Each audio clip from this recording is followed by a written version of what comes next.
그들은 소리 높여 외쳤습니다. 성인 신부님, 선하신 본당 신부님, 제 병을 고쳐주십시오. 저의 아버지를 회개하게 해주십시오. 요한 마리아 비안네 신부님이 밖으로 나오기를 기다리는 사람들은 신부님을 막아서고 수단을 가위로 자르기도 했습니다. 머리카락을 뽑아가는 여자들도 있었고 그의 성무일도 책을 훔치려는 이들도 있었으며 그 책에서 몇 장을 찢어 가지려는 이들도 있었습니다. 어떤 때는 사제관에 침입해서 침대의 짚을 뜯어가거나 의자, 책상, 책, 그 어느 것 하나 성한 게 없을 정도로 가져가거나 흔적을 남겼습니다. 비안네 신부님은 흥분한 이들에게 머리를 들고 침착한 어조로 말씀하셨습니다. 이제 나를 좀 그만 내버려 두십시오. 나를 좀 놓아주십시오 하고 말씀하실 뿐이었습니다. 신부님의 주머니는 항상 묵주와 성모패로 가득 차 있었습니다. 그분은 지나갈 때마다 그것을 청하는 순례자들에게 나누어 주셨습니다. 순례자들, 특히 여자 고해자들은 신부님에게 온갖 질문을 하고 늦게까지 신부님을 놓아주지 않았습니다. 신부님, 제 아들이 어떤 학교에 가야 교육을 잘 받을 수 있을까요? 제 아들이 졸업했는데 무슨 직업을 택하면 좋겠습니까? 제 아들은 철도 회사에서 일하고 싶어 하는데 성공하겠습니까? 신부님, 제 딸이 신랑감을 데려왔는데 허락해도 될까요? 제 아들은 결혼할 예정입니다. 좋은 집안의 처녀인데 지참금 때문에 문제가 좀 있습니다. 허락해도 될까요? 사람의 마음을 거울처럼 들여다보는 신부님은 하루 14시간 이상 동안 고해성사를 주셨습니다. 8월 4일인 오늘은 전 세계 모든 본당 신부님의 수호 성인이신 아르스의 본당 신부님이신 요한 마리아 비안네 사제 기념일입니다. 비안네 신부님은 주민이 230명 정도 거주하는 아르스의 본당 신부로 발령을 받고 부임하셨습니다. 당시 프랑스 가톨릭 교회는 프랑스 혁명의 결과로 산산이 파괴되었습니다. 사람들은 종교에 관해서 무관심했습니다. 아르스의 주민들은 주일에도 들판에서 노닥거리거나 술집에서 술을 마시고 춤을 추며 놀았습니다. 성당에서 미사하는 사람은 한 사람도 없었습니다. 비안네 신부님은 아르스 주민들의 회심을 위해서 하루 10시간 이상을 성체조배, 기도, 미사봉헌, 고해성사, 교류교육, 상당 등으로 성당과 고해소에서 보내셨습니다. 그리고 틈틈이 가정과 환자들을 방문하셨습니다. 사제관의 의자, 식탁, 이불과 베개, 거의 모든 물품을 가난한 사람들에게 나누어 주셨습니다. 신부님은 딱딱한 침대에 짚을 깔아 사용하셨고 그것도 조금씩 덜어가며 가난과 극기의 삶을 실천하셨습니다. 거의 먹지도 잠도 주무시지 않았습니다. 신부님을 만나려면 성당에서 기도하시는 그런 모습이었습니다.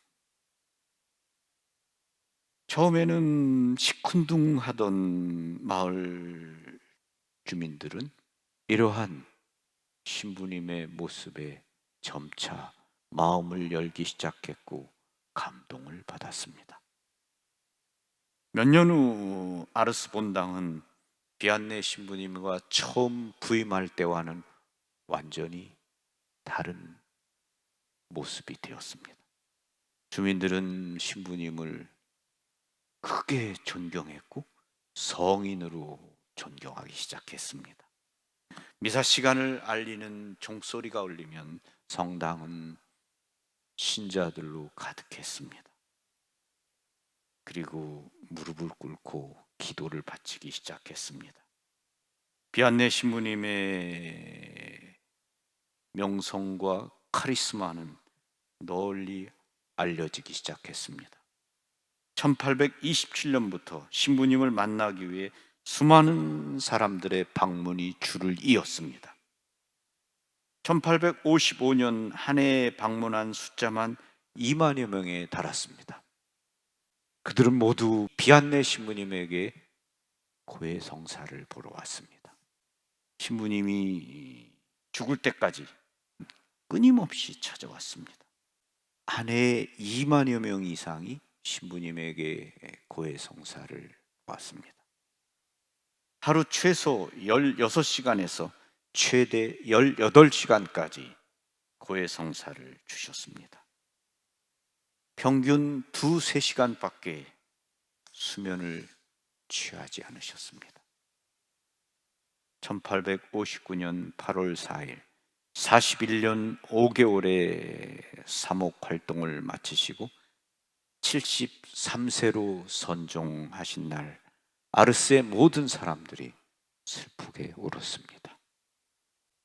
교황 베네딕토 16세는 요한 마리아 비안네를 일컬어 그리스도의 양떼를 돌보는 목자들의 참된 모범이라고 언급하셨습니다.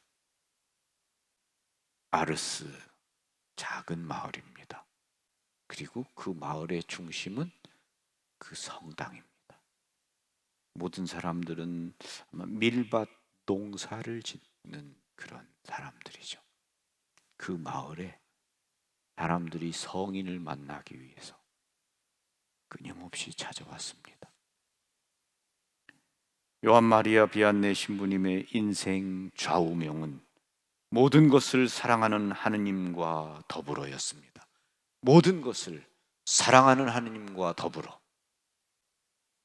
나의 자녀들이여 보십시오. 우리는 모든 것을 사랑하는 하느님께 바쳐야 합니다. 일, 걸음걸이, 잠 등 그 밖의 모든 것을 그분께 봉헌하지 않는 한 잃어버리는 것입니다. 하느님과 함께 한다는 것은 얼마나 아름다운 일입니까? 얼마나 큰 위로가 되는 일입니까?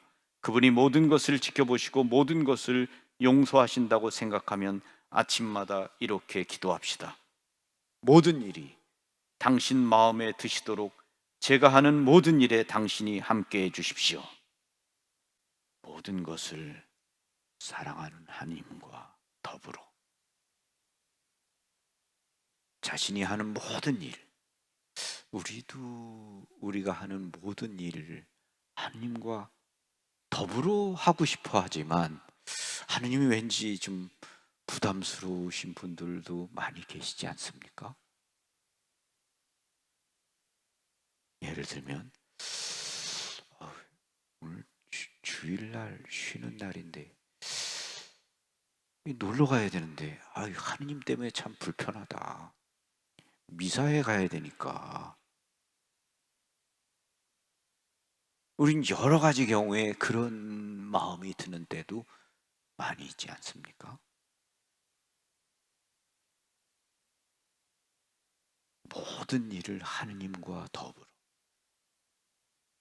걷는 걸음걸이까지도 비안네 신부님과 하느님과 더불어 잠자는 것도 하느님과 더불어.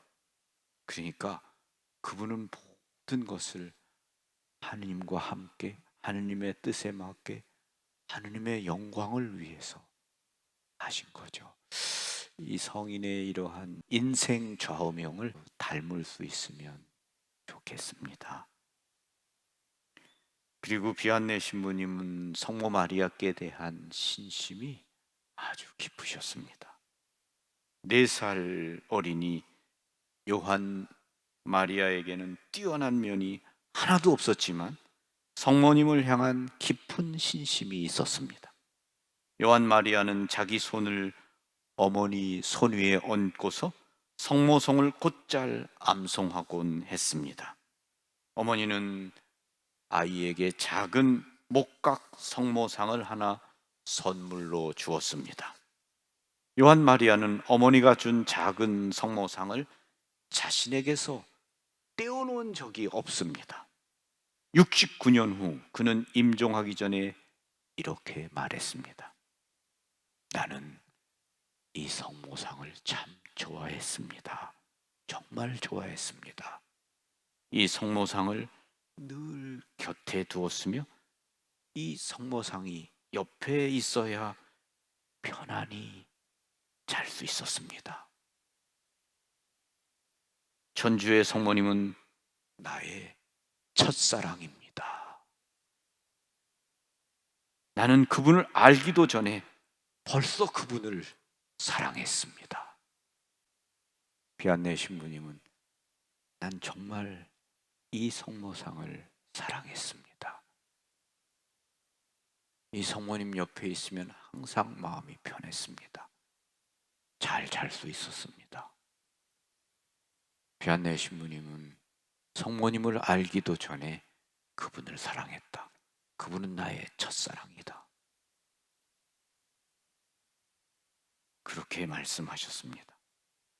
요한 마리아 비안네 성인 사제는 성모 마리아께 대한 신심은 좋기만 하고 감미로우며 영양이 풍부합니다 하고 말씀하시면서 성모님께 대한 깊은 신뢰심을 갖고 로사리오 기도를 바치셨습니다. 오늘 아르스의 요한 마리아 비안네, 착한 신부님,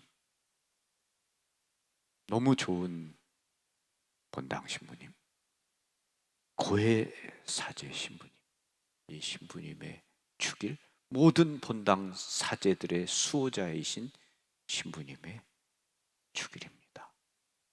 신부님의 축일에 이러한 성인이 우리 곁에 계셨던 것에 대해 감사하고, 그리고 우리도 성인의 빛나는 모범을 본받고자 하고, 또한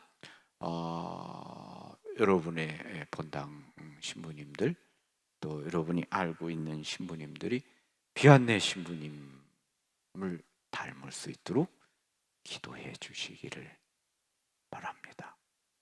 고맙습니다. 평화를 빕니다. 감사합니다.